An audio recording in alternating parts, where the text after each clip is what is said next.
Bonjour, bienvenue sur ce live. Nous sommes heureux de vous accueillir au Musée des Beaux-Arts pour évoquer des œuvres de la collection et écouter de la musique.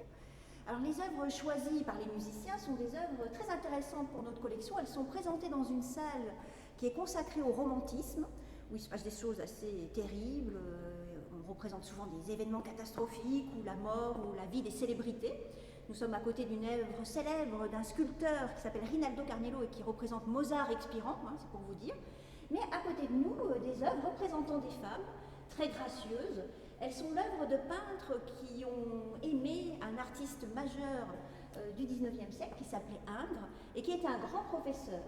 Alors les artistes dont on parle s'appellent Armaury Duval et Edmond de Labrador, alors des noms pas très connus aujourd'hui, mais ce sont des artistes qui ont le mérite d'avoir une carrière très intéressante, marquée par leur voyage en Italie et les références qu'ils vont trouver dans ce pays. Et notamment, ils vont aimer l'art du Quattrocento, les œuvres de Fra Angelico, de Giotto, qu'ils vont admirer. Et dans leurs œuvres, on retrouvera les inspirations de cet art qu'ils ont pu voir lors de leur séjour en Italie ou en Sicile, mêlées aux grandes leçons enseignées par le peintre Ingres, qui a été une référence pour ces deux artistes. Alors pour ce qui est d'Edmond Labrador, c'est un peintre un peu méconnu, mais qui a quand même bien produit, et des œuvres souvent sur des sujets mythologiques. Il va puiser dans la mythologie gréco-romaine. Et puis pour Armaury Duval, c'est toute une peinture de ce peintre qui était un élève d'Ingres. D'ailleurs, il a intégré en 1825, il a été un des premiers élèves du grand maître.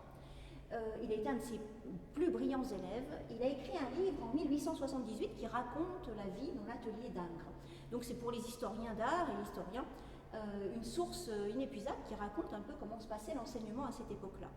Alors ce qu'on remarque dans les tableaux présents devant nous, c'est que nous sommes devant des tableaux qui ont une palette très particulière, avec une pureté des coloris, et puis une certaine grâce qui est à la fois une référence à la grâce de l'Antiquité, mais mêlée à la grâce contemporaine, et notamment ici dans ce beau portrait d'une femme du Pays Basque, qui rappelle que notre peintre avait fait un séjour à Biarritz alors qu'il était chargé de faire un décor pour l'église Sainte-Eugénie de Biarritz.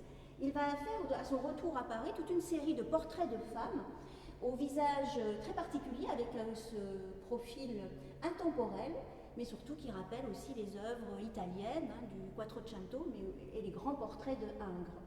Donc nous sommes dans une école bien particulière, et on le verra au niveau de la musique, où les artistes vont chercher leurs références dans le passé, mais en même temps vont avoir un intérêt majeur aussi pour tout ce qui se passe à leur époque. Et dans les tableaux qui nous intéressent, nous sommes à la fois dans un visage contemporain et une référence à la mythologie.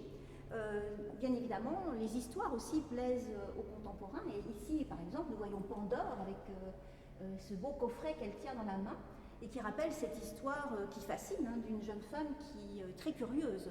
Elle est née d'une rivalité entre deux dieux, entre Zeus et Prométhée. Et lors de son mariage, on va lui offrir un coffret qu'il ne faudra surtout pas qu'elle ouvre, mais elle sera tentée et hélas, elle va soulever un soir le couvercle. Alors dans le tableau que nous découvrons, ça se passe plutôt de jour, donc elle hésite encore, on voit bien, à soulever le couvercle, et de ce geste malheureux sortiront le crime, tout ce qui représente en fait le mal, mais seule restera l'espérance dans ce coffret. Donc c'est un tableau très intéressant d'Edmond de Labrador dans notre collection, puisque nous avons ici deux œuvres majeures pour l'ingrisme dans la collection du Musée des Beaux-Arts. Mais c'est une époque très particulière, Stéphane, au niveau de la musique. Alors 1850, nous sommes dans le romantisme, et nous avons deux tableaux. Aujourd'hui, il y a deux violonistes avec Tristan et moi-même, et il y a deux violons. Et on va pouvoir écouter deux violons qui ont été faits à peu près à cette même période par un grand maître de la lutherie française qui s'appelle Jean-Baptiste Villaume, que aujourd'hui M. Taconnet nous prête spécialement pour l'occasion. Donc, grosse production, des instruments pareils qui sont éparpillés un peu dans le monde, mais pas dans les musées, heureusement entre les mains de certains musiciens, ce qui permet de faire vivre l'instrument. Un tableau, on le fait vivre en l'admirant. Mais là, on va essayer de l'admirer en l'écoutant. Voilà. Au niveau du répertoire, on peut se dire quand même que la musique est une formidable machine à remonter le temps. Parce que on peut écouter ce qui se faisait déjà il y a 3 siècles, un peu de la même manière, et on peut imaginer plusieurs choses. On peut imaginer ce que le peintre pouvait écouter comme musique en peignant. À cette même période également, quelle était la musique qui se composait, et on va l'entendre aussi. Et puis aussi, simplement, la musique qui nous vient en regardant ces 3 tableaux. Donc, pareil, on va faire un petit voyage, plutôt en Europe, avec une musique qui va s'étaler sur plus de 2 siècles. Voilà. Et Tristan va pouvoir venir me rejoindre. Merci beaucoup. Un plaisir de vous écouter.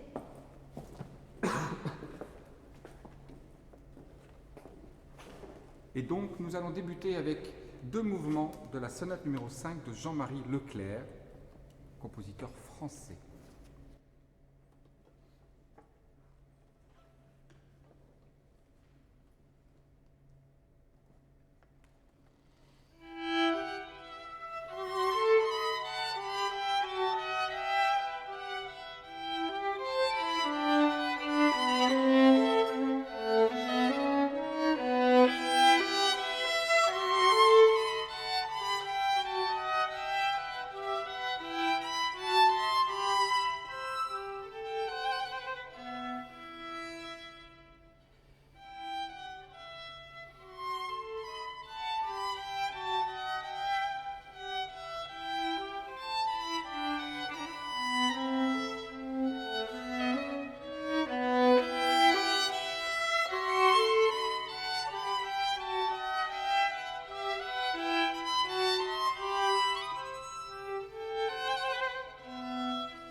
Alors nous poursuivons avec un grand maître italien de la musique, Luigi Boccherini, qui est trop peu joué dans le premier de ses 3 duos en sol majeur.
Alors, on traverse l'Europe et nous arrivons en Pologne avec un compositeur qui s'appelle Wieniawski, Henri Wieniawski, qui était un grand maître du violon et qui a écrit beaucoup d'œuvres techniques afin de faire progresser tous les violonistes de la même époque.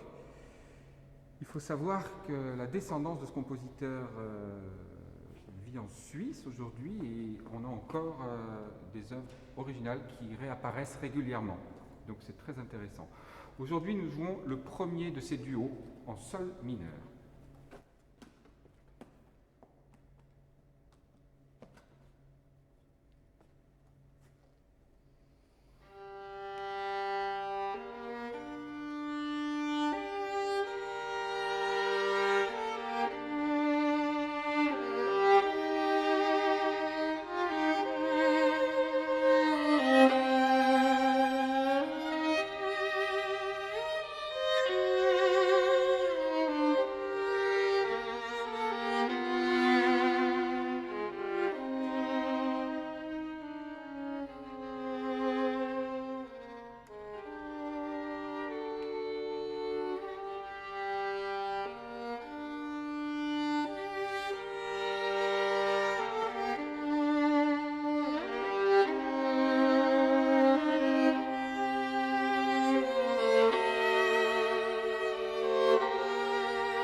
Et nous poursuivons avec un compositeur qui s'appelle Ludwig Spohr, Louis Spohr, il avait fait franciser son nom.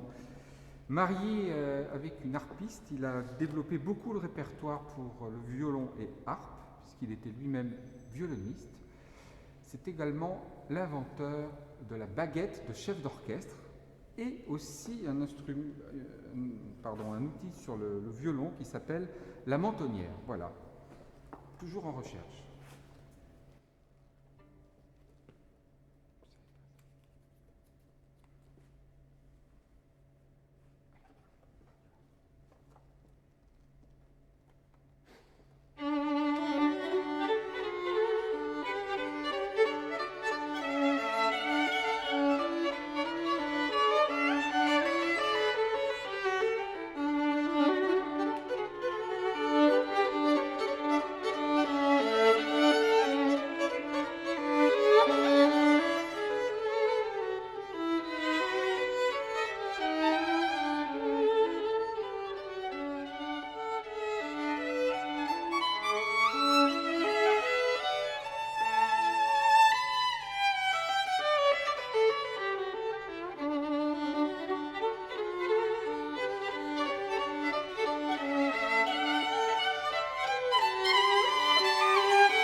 Alors on continue un peu dans cette galerie musicale. Et... Pardon? Ah oui. Et non, on ne retourne pas en Pologne, on va aller plutôt vers l'Autriche pour une valse mélancolique, très célèbre, mais écrite pour le piano, que nous avons arrangée pour 2 violons.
Petit retour avec Wieniawski en Pologne pour une des œuvres les plus difficiles qu'il a composées pour le violon, le Caprice numéro 4.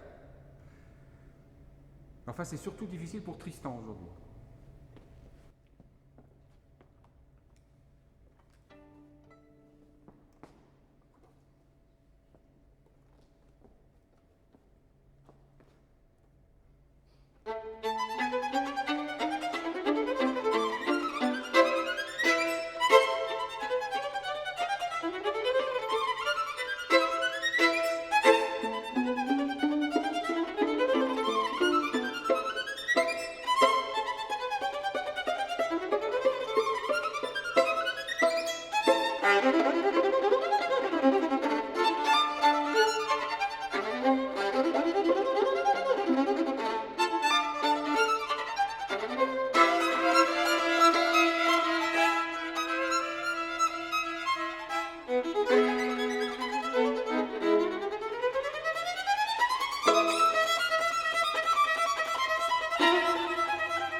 Alors, un petit peu de Chopin. On reste en Pologne, mais plutôt sur un tempo de valse. Aussi avec un air très très connu, arrangé pour 2 violons.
Et pour terminer cette petite promenade, tout à l'heure Isabelle nous évoquait la statue de Mozart expirant.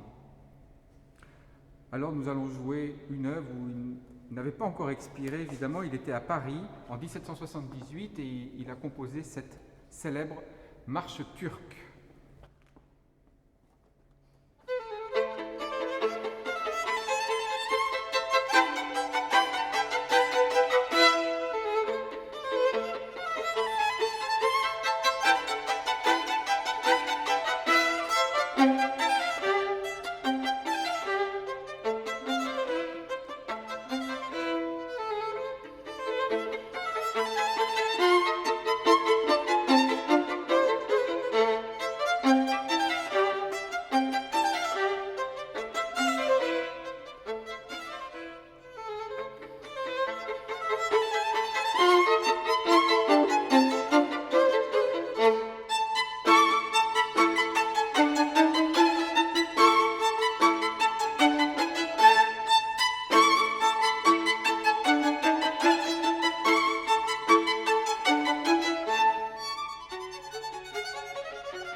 voir.